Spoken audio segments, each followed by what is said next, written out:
Hello and welcome to Building a Compelling Pitch Deck, a masterclass by BioLeap. First of all, let me introduce myself. I'm Carol Ramos. I'm Parallel 18 Marketing and Communications Manager. I have 16 years experience in the advertising field, working with awesome accounts and projects on my hands and shoulders. I managed an e-commerce and worked at the marketing team of Kia Puerto Rico, and then created the whole branding and aspect of the Tula brand in Puerto Rico.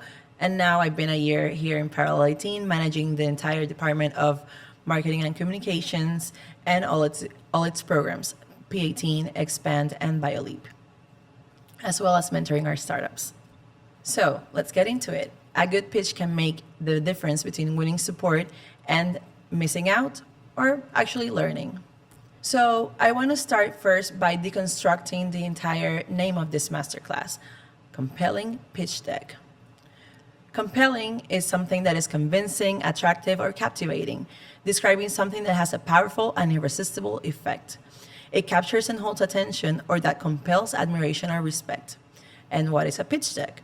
A pitch deck can give businesses and entrepreneurs a detailed but concise snapshot of their company to attract investors. Understanding the necessary elements of a successful pitch deck can help bring you one step closer to funding your project. Let's talk about the power of storytelling, because let's face it, a pitch deck is nothing but a storytelling piece. And people love stories, not only specs. So, for example, back in 2007, Steve Jobs launched the iPhone, but he told a story. He said that every once in a while, a revolutionary product comes along that changes everything. And that today, they're introducing 3 revolutionary products. And they are not 3 separate devices. They are only all in one device. And we're calling it an iPhone. So it wasn't just the best-selling gadget ever created. It's also the most influential one that exists to date. Going back to what a pitch deck should have, it has 5 core qualities. First, clarity. It has to be clearly and simply presented. Excitement. You should have an opportunity to find something that's highly attractive and capture the attention of the listeners. It should also be informative. It actually teaches something that they didn't know. It should be memorable. Your story stays with the audience, and later they can recall who and what your product actually was. And it should include storytelling. Your story needs to be likable and relatable, and it should appeal to listeners' emotions and reasoning abilities. So what are the pitch components? There's actually 11 decks that should have your entire presentation. We will cover all of them, but it starts with a cover, then a problem, then the opportunity, solution, client, business, traction, competition, teams, milestone, and asks. It doesn't have to be in this order, but we will be handling this way.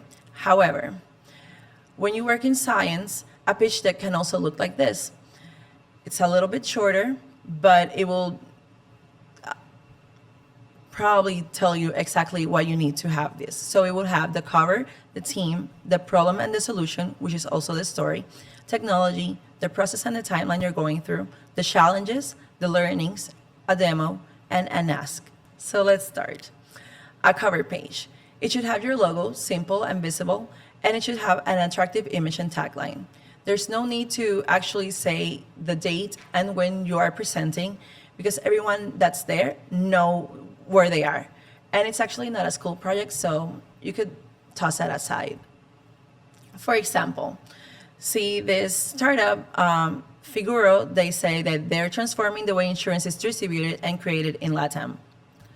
Or Piloto Mail, that with a simple logo and their little truck, they say that Piloto Mail will be how the 21st century does snail mail. So what about the wow factor? It's a single statement with only one response. Wow. In this case, one sentence is more than enough. It's only 15 seconds to describe what is it.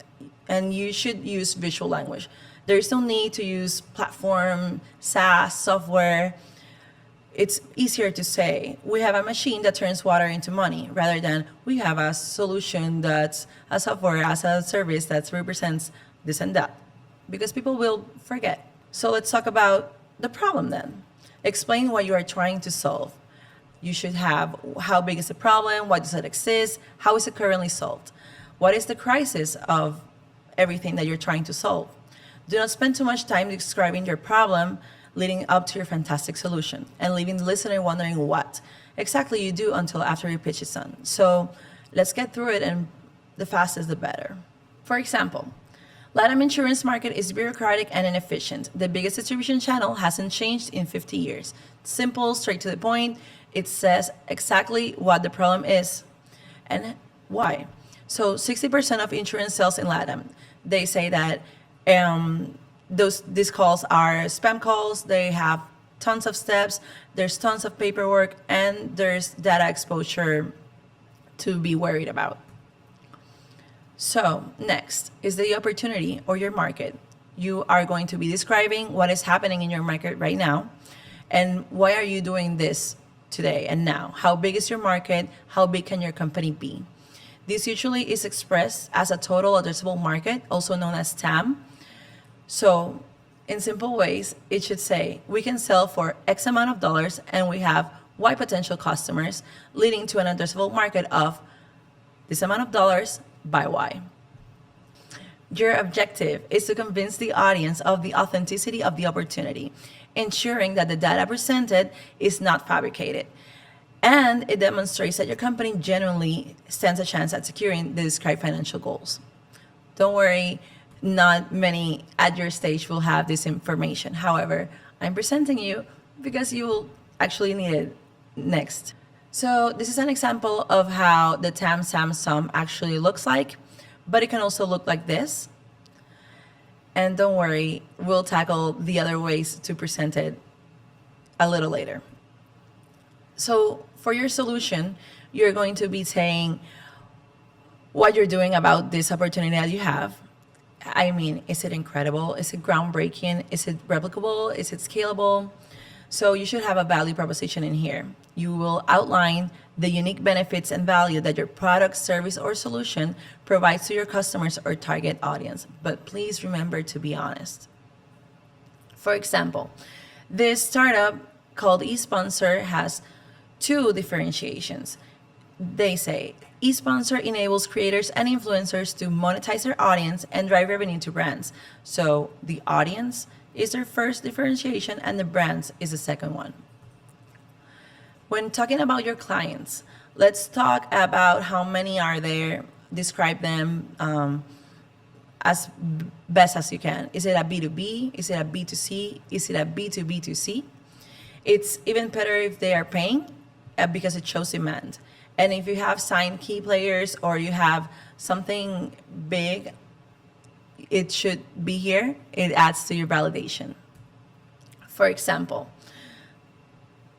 a map showing different numbers that are straight to the point and really fast for you to show. In the case of your business model, you will have to provide a comprehensive overview of how your business will operate and generate revenue.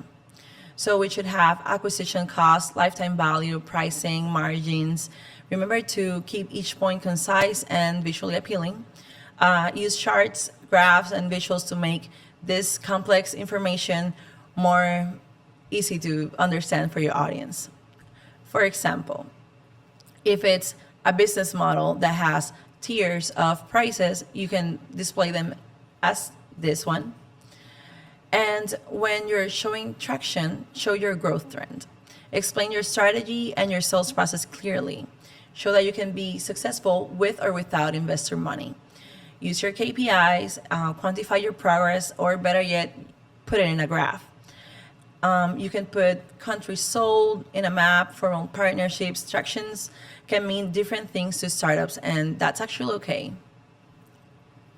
For example, you can have the amount of restaurants that you have, how and what year, and what percent of the population represents, and how many have you captured for now. Or it can also look like this with different graphs and a really simple way just to guide you through your storytelling whenever you're doing your pitch deck. Or it can look like this as a graph with the revenue that you're providing for now and how many users you have. Or You can make it with your own branding and colors and be on a trend of how you're looking now, how you look before, and how you will look later. And now let's go to the competition. Who are they? How are you different? How are you better? How are you unique? And let's be honest again. What are your barriers to your entry? It's about you. Never say, I don't have any competition, because you actually do. For example, you can use a chart that has you put up farthest from your competition and make you the outlier in this equation. Or you can show a graph that shows that you are the best in your industry nonetheless. So now let's talk about your team. Let's keep it short and simple, show how many they are, and demonstrate why are you the perfect team to solve this problem. You are in a unique position to solve everything right now. So people are investing in you and your team above all, and therefore, to generate interest, you must sell the team. Realistically, you do not have much time in this presentation to tackle all the biography of all your components. So only spend time here if it's truly notable for the team to be showcased. For example, these industry experts, and they have the logos of the companies that they've worked for. So it shows validation of why do you need them in your team? Why are they assets? When talking about milestones, you need to have three things tackled: the key achievements, the upcoming milestones, and the timeline you're presenting.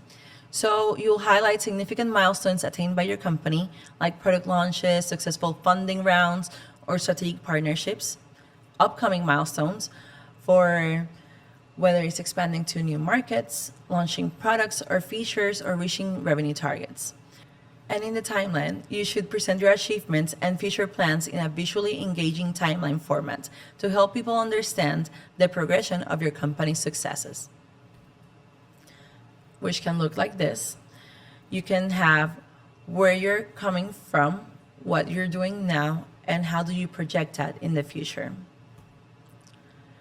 In the part for asks or use of funds, you have two options. If you're actually fundraising, that ask slide is where you present the details about your fundraise and what the investment money will help you accomplish. You should include the amount that you are raising, the runway it provides, the raise details, and the milestones that you are going to achieve with this money. But if you're not fundraising, clearly communicate your specific non-financial requests or support needs, such as strategic partnerships, introductions, or collaboration opportunities that align with your business goals. For example, this startup asked for a 2,000 SAFE for growth and product development. And now you're closing, so you should have included your contact info. You can add a QR code with your contact information or a direct link for follow-up questions. Finish strong and make a lasting impression here. Explicitly instruct the audience on what key points to remember about your company and the opportunity, and consider listing 3 or 4 crucial aspects you want them to retain for maximum impact. For example, your tagline, your logo, and your QR code. It's easy, it's straight to the point, and it shows your branding and your colors. Or if it's an app or something that should have a visual impact, you can create the call to action, the QR code, and your social media, for example. However, remember in the beginning I said that usually a science startup shouldn't have all the remaining information that I presented to you earlier. So let's talk about these slides in specific. When you don't actually have a product in itself created for now, you can add a technology and architecture slide. So it should tell what tools, frameworks, and system design did you use to build your solution, and explain key technical components of your project. When you may not have a TAM sum, you can actually talk about your challenges. What challenges have you encountered thus far? Highlight your technical or collaborative hurdles and solutions. Most importantly, how did you overcome them? Learnings. What did you learn in this process? Reflect on how this project shaped your technical interests. And now for your demo. It's time to showcase your solution. Give the attendees a taste of what you've built. Can be with a screenshots or a QR code, and you should demonstrate at least one key feature or finding that you have. For example, if it's an app, you can create different slides of what your app actually looks like. Or it can also look like this, or like this. Finally, some quick tips for you. First, show passion and be unique. Have a script made, you will need it. Know your audience whenever you can. You should practice, practice, and practice again. You can have it as simple as possible. Less is always more. In case you forget things, you can have a soundbite, a short, catchy phrase that will help you go back to what you were actually talking about. And you should always think of what your next step actually is. Avoid begging or looking like you need help. Get inspired by others. And remember that people grow a company, not capital. Usually, a pitch deck has a 4-minute limit. Do write a script to not fumble in your presentation. Now for design tips on how your presentation can look like. Use your brand. There's a reason you have it. Use your fonts and your colors. If you're dressing casual, use your logo on your t-shirt, for example. Keep it short and sweet. Don't try to squeeze too many slides into a 4-minute pitch. Make it legible, make it simple, and make it obvious. So, I question, is this legible? Not really. And for your eye exam part of the day, please remember that the font size is extremely important when you're making a pitch deck. Reasonably try and make a 12-point font minimum. Anything beyond that line is just not legible. But I would recommend using a little bit larger font. Remember that everyone in the audience should be able to read what's your presentation. Minding the obvious, please do not raff things in a weird way. There's no need to guess how my startup is doing. I made it explicit. And no, simply no, don't do this. And avoid contrasting colors. We won't actually be seeing them unless we're this close to you. Or don't use clashing colors. It's an eyesore. Don't use pixelated pictures because the Mona Lisa will actually be Mrs. Michelle Obama. Finally, maintain the same look and feel throughout your whole presentation. Don't use colors that clash. Make sure your pictures are not pixelated. Ignore clip arts, screenshots, or cheap animations. Don't crowd your presentation with non-essential data. It's only 4 minutes and time flies. Now, getting ready for the big day. You should have a gimmick. You should, and you can be yourself. Interact with the public as needed. Use familiar words and phrases that you feel comfortable, especially if you're not a native English speaker. Humanize it. Humanize your presentation. Investors are people too. And go online to see other demo days or other showcases. Our YouTube page actually has extremely good examples of our previous cohorts. Leave your presentation to the last minute. It shows that you did it at the last minute. Don't go partying the night before or stay up all night. You want to be rested, to be on top of your game. And don't go to the stage unprepared. Try not to read from the slides. You should know your pitch by heart. That's why you need a script. So now, are you ready? Before I end this masterclass, let's take a minute to dive in what BioLeap is all about. BioLeap divides into 2 project phases. The first one is the capacity building section, which is a 12-week curriculum, and a technical assistant part that's a 14-week period of technical assistance with one-on-ones and office hours that you can tailor to your needs. So who is our target audience?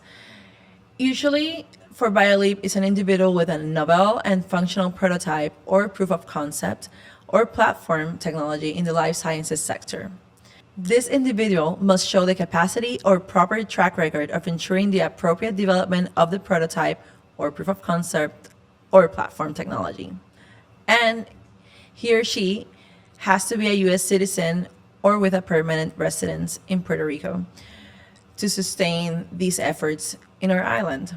To backtrack a little bit of what BioLeap has done in the past, our first two generations are divided into 21 startups in the agrotechnology, medical device, diagnostics, therapeutics, AI, and bioinformatics sectors. We have given 40 seminars and workshops. There's been 157 pitches to capital allocators. They have raised over $5 million in capital in Puerto Rico. We have submitted 15 federal proposals, and there's been 117 hours of one-on-ones, office hours. So if you think you have what it takes to get your startup ready, up and coming in your life sciences sector, please scan the QR code and apply now. You have until December 12th. See you then.